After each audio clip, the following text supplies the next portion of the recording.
안녕하세요. 최재권의 어린학교 최재권입니다. 긍정학원 99번째 하고 있습니다. 오늘 저의 이야기 주제는 빚은 현금이다 라는 얘기를 드려보고 싶어요.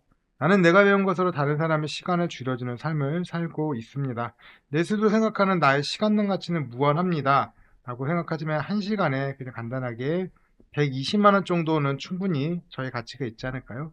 단 1분을 다른 분의 시간을 줄여드릴 수 있어도 엄청난 가치를 가지는 거예요. 120만 원에 60분의 1 하면은 1분당 2만 원의 가치는 가지는 겁니다. 그리고 이거를 10분, 100분 이렇게 1분씩을 줄어든다면 저는 정말 엄청나게 큰 시간적 가치를 줄여드리는 일을 할 수 있겠죠.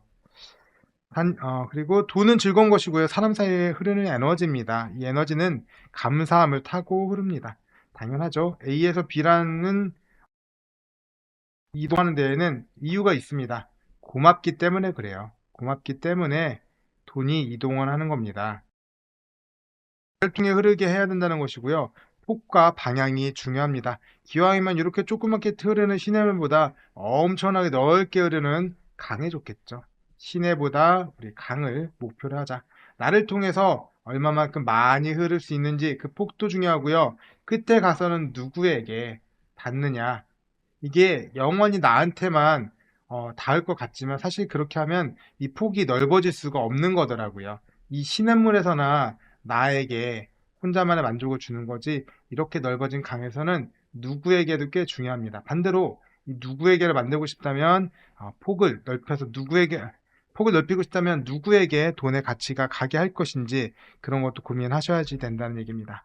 중요한 것은 나를 통해 흐르게 한다는 것이고 폭과 방향이 중요합니다. 돈은 나에게 쌓고 함께하고 싶은 사람에게 쌓는 것입니다. 넘치게 되면 그때 은행 예금, 주식, 부동산과 같은 자산으로 바꿔 놓으시면 되겠죠.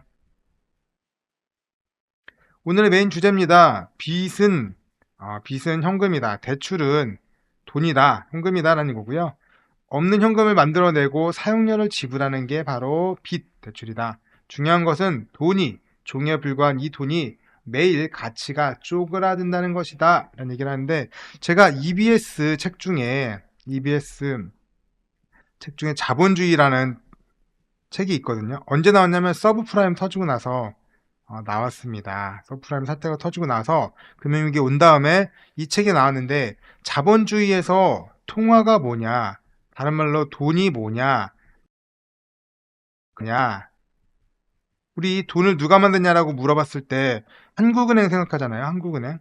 그쵸. 보통 생각하시는 게 아마 한국은행 정도 생각하실 거예요.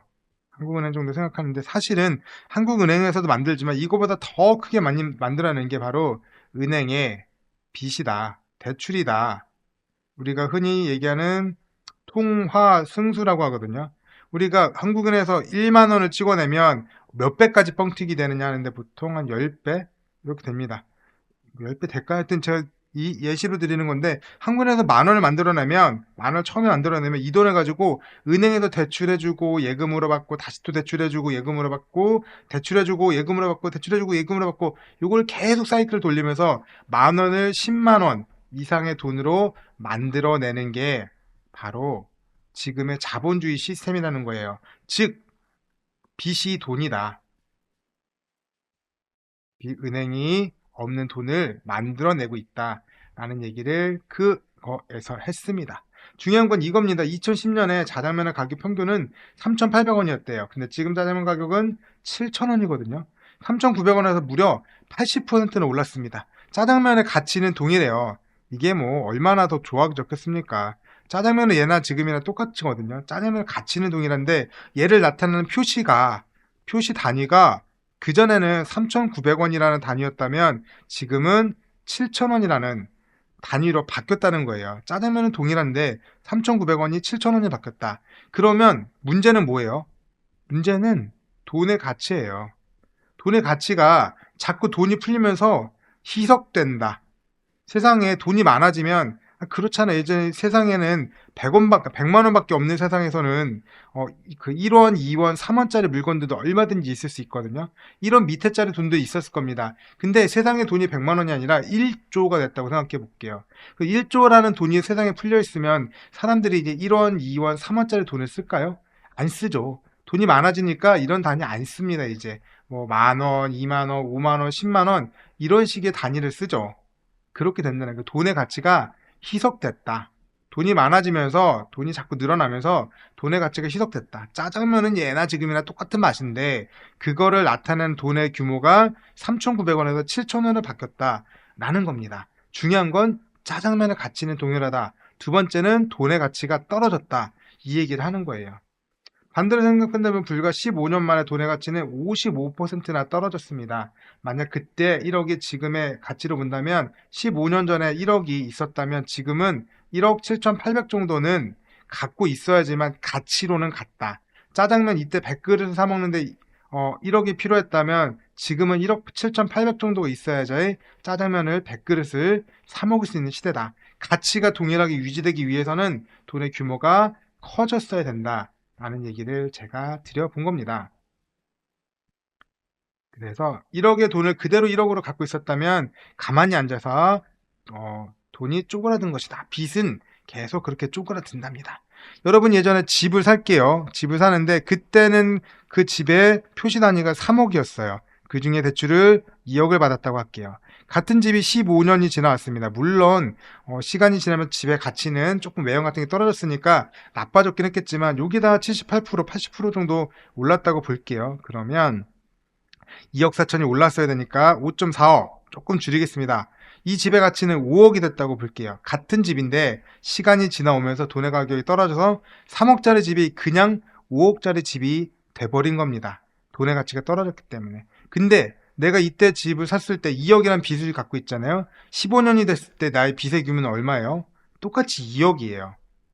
내 집은 예나 지금이나 똑같은데 돈의 가치는 이걸 표시하는 돈의 가치는 3억에서 5억으로 올랐잖아요. 근데 내 빚은 똑같이 2억입니다. 아니죠. 아마 빚은 더 줄었을 겁니다. 한 1억 정도로.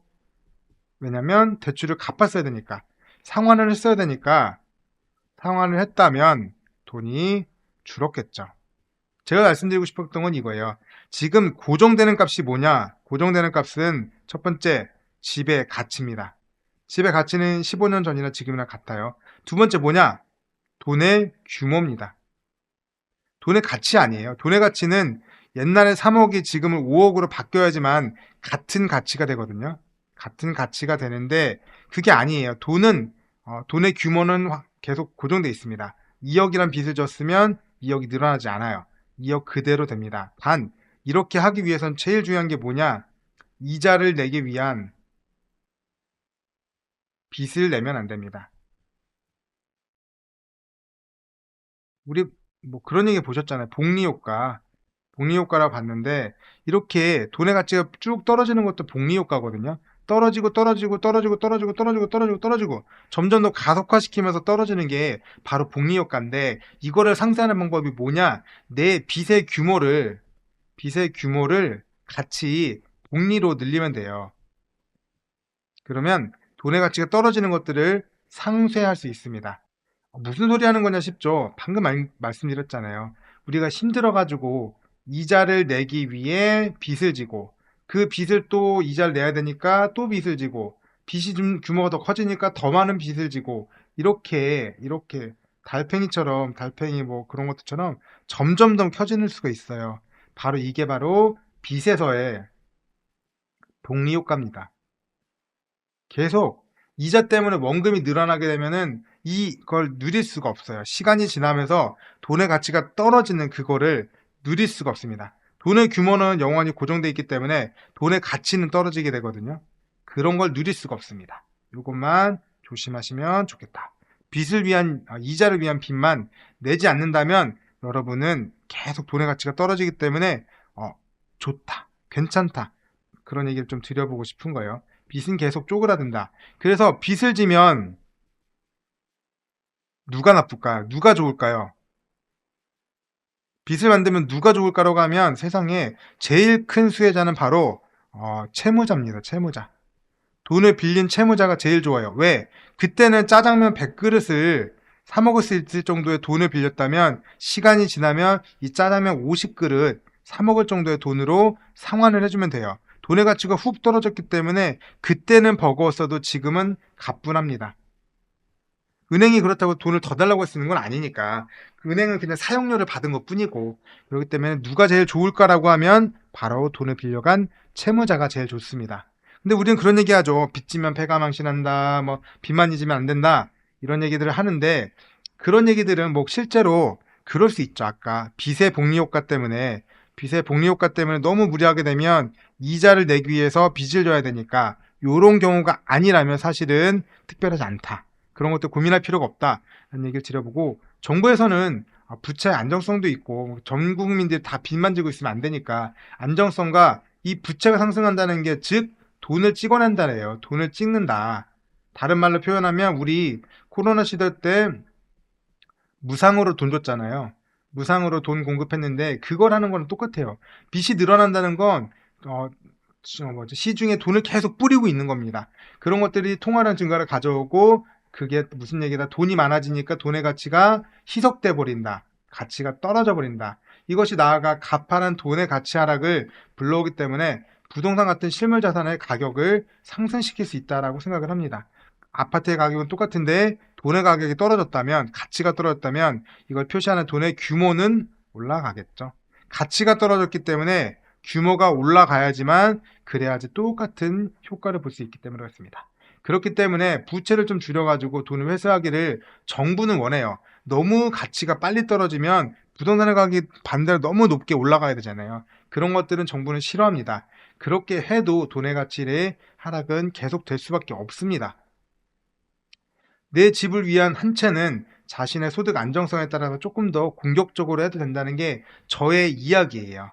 왜냐하면 돈의 가치는 떨어지니까, 나의 돈의 가치는 떨어지니까 그렇게 해도 괜찮겠다. 그리고 내 소득은 그래도 물가 따라가지고 조금씩은 오르거든요. 차이가 처음에는 안 나더라도 시간이 지나면 지날수록 돈의 가치는 떨어지고 내 소득은 올라가고 이러기 때문에 점점 더 갚기 수월해진다. 그래서 이때 당시에 조금 무리하자.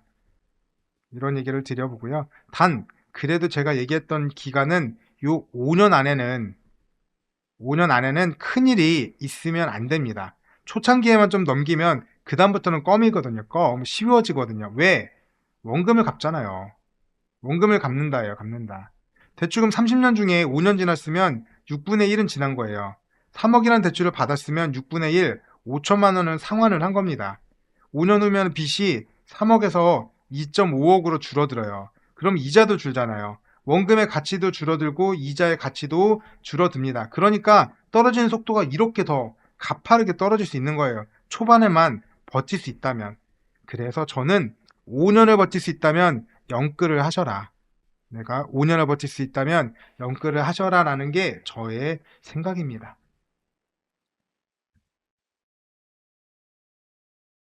할 거고요. 하나만 더 말씀드릴 거고요. 집이란 건 어떤 재화냐면 내 인생에서 누릴 수 있는 가장 비싼 재화예요. 내가 인생에서 살 수 있는 가장 비싼 재화거든요. 근데 이거를 너무 빚을 두려워해가지고 무리를 안 하면 가치 보존밖에 안 돼요. 가치 보존. 기왕이면 이 가치가 남들이 조금 더 좋아해서 요렇게 가치 자체가 올라가잖아요. 그럼 이걸 표시하는 단위는 훨씬 더 높아진단 말이에요. 요때는 가치가 2억 정도 되는 가치였지만 사람들이 이 집을 점점 더 선호하잖아요. 그럼 그 선호도하고 가치가 떨어진 걸 반영해 가지고 원래는 동일 가치 했을 때 3억 정도밖에 안 됐어야 되는데 다른 사람들이 이 집을 선호한다. 그럼 이 집은 4억이 되고 5억이 되는 거예요. 사실 집이라는 건 내가 살 수 있는 가장 비싼 자유고 언제 사더라도 언제나 부담이 돼요. 특히 너무 부담이 되기는 건 사실이지만 더 부담이 되는 건 이 집을 사는 시점에서 이 영상을 보는 여러분이 30년 후를 고민하기 때문에 그래요. 30년 후를 고민할 필요는 없습니다. 여러분이 고민하셨던 거는 5년 후까지만 보면 돼요. 5년 후까지만 버틸 수 있다면 말씀드린 대로 그다음부터는 난이도가 진짜 뚝뚝 떨어지게 되거든요. 그렇습니다. 시간은 지나가고 돈의 가치는 떨어지고 내가 애들이 있다고 해도 애들은 점점 더 커 나갈 겁니다. 그렇기 때문에 5년만 버틸 수 있다면 여러분은 충분히 그런 선택을 해보셨으면 좋겠다. 어차피 내 인생에서 가장 비싼 재월 사는 거라면 그 중에서 조금 더 무리하더라도 좋은 거 사셨으면 좋겠다. 이런 얘기 드려봅니다. 자기개발에서 경무용어 쓸 거고요. 2025년 4월달 마지막 주에 쓸 겁니다. 제가 지난 2년 동안 배운 것들 체계적으로 정리해서 더 도움 많이 드릴 수 있도록 해볼 거고요. 5월 1일 중간 책임자를 위한 강의도 해볼 거고요. 매주 2번 경매 얘기해봤는데요. 저 이것도 오늘 처음 해봤는데 괜찮더라고요. 그래서 제가 15년 동안 계속 대출 업무를 보면서 했던 게 바로 부동산 시장 보는 거였거든요. 부동산을 보는 거였습니다. 제가 뭐 가격으로 보기에는 투자에 관심이 없었으니까 가격에 대해서는 할 말은 없지만 가격 외에는 다른 말은 할 말이 꽤 많이 도움드릴 수 있는 게 있더라고요.